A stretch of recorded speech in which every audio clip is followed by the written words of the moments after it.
Hello, I am John Martins, developer advocate at Autodesk, and in this video I will cover two options to export PDFs from your designs stored in Autodesk Docs. First one, using model derivative, and the second one, using the PDF file exports. So let's start with model derivative.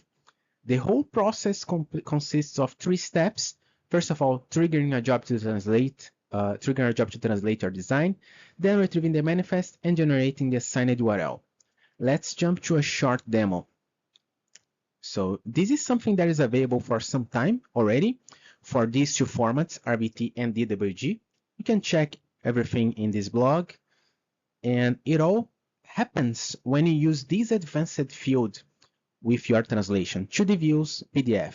Feel free to scan this QR code and check for details. We also have that in our documentation. This is the endpoint that you need to look for if you want to check more details. In our case, we are going to do a quick demonstration by leveraging design stored in Autodesk Docs. So Autodesk Docs automatically uses this to the views option for both RBT files and DWG file. As long as you upload these files manually, this process will be triggered and generating PDFs for your 2D views. So you can start using the manifest. But before that, we need to select one specific folder. And to select the folder, we need the folder URN. We can retrieve the folder URN from the URL of Autodesk Docs user interface, just like done in this step. But before taking advantage of that, we need to decode it. That's why I'm using URL decoder. And once decoded, we can then paste that in our request. And I'm using Postman to send these requests. Feel free to use anything of your preference. We are going to take advantage of the get folder contents endpoint. And for that, we also need the project ID. We can retrieve the project ID from the URL. But before using that, we need to prefix it with the b dot. And then we can send the request, and the response contains the version that we want to use. In this case, this DWG file. And in this version, there is the derivatives field inside relationships.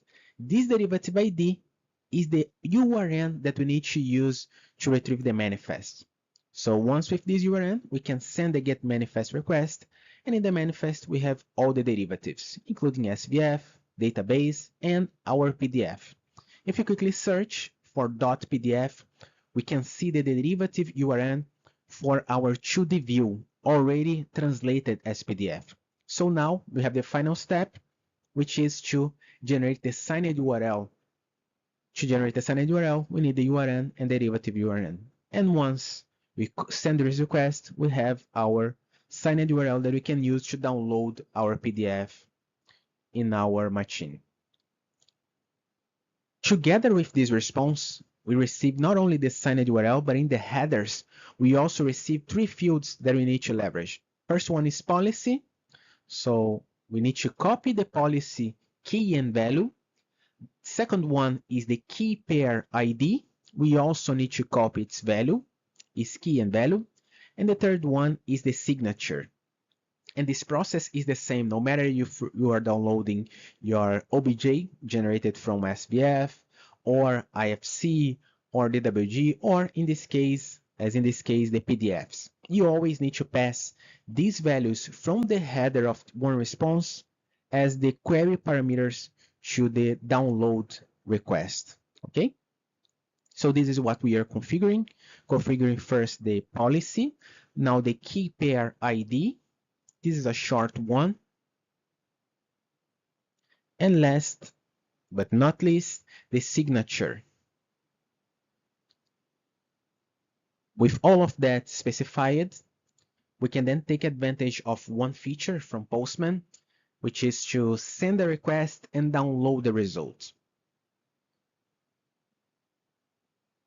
And once we do that, once we send and download, this is going to save in the folder that we specify our PDF file. And if we check, we can see the PDF file with all the details and the lines, the curves available as vectors, just like we were able to see in the viewer.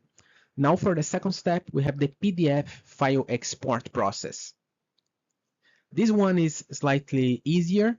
We only have two endpoints, one to start the job and the second one to get the status of this job. You can check all of the details in this blog made by my colleague Chao Dong. And also you can check the documentation for details such as limitations, the maximum of files. This is a batch process, so you can process more than one design in one request. And for this testing, we are going to use the same PDF, but this time we are going to add a markup in this PDF, in this specific view. The reason for that is because with this process, you can leverage exporting the PDFs, including the markups, and that's all controlled through these options that you can specify with the payload of our request. You can include markups, issues markups, and photos markups from Autodesk Docs. All we need is, first of all, the project ID. This time, we don't need to prefix the project ID with b dot because we are using this specific endpoint, and we also need the file version ID.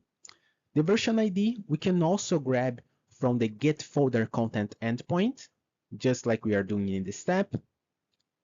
And with all of that, once everything is available, we can send a request. As you can see, this is an array, so we can pass more than one, but we are just passing one for the simplicity of this demonstration. Once you send a request, there is the ID in the response. This is the ID for our job. And we are going to pass this ID and the project ID for the next request to retrieve the signed URL.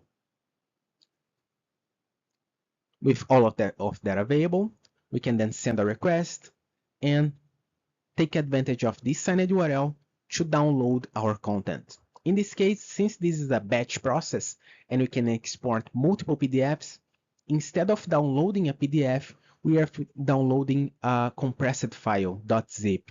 So you can specify a path for this, and in this is going to generate a folder with all your PDFs, including the markups as you specified in your payload. Okay?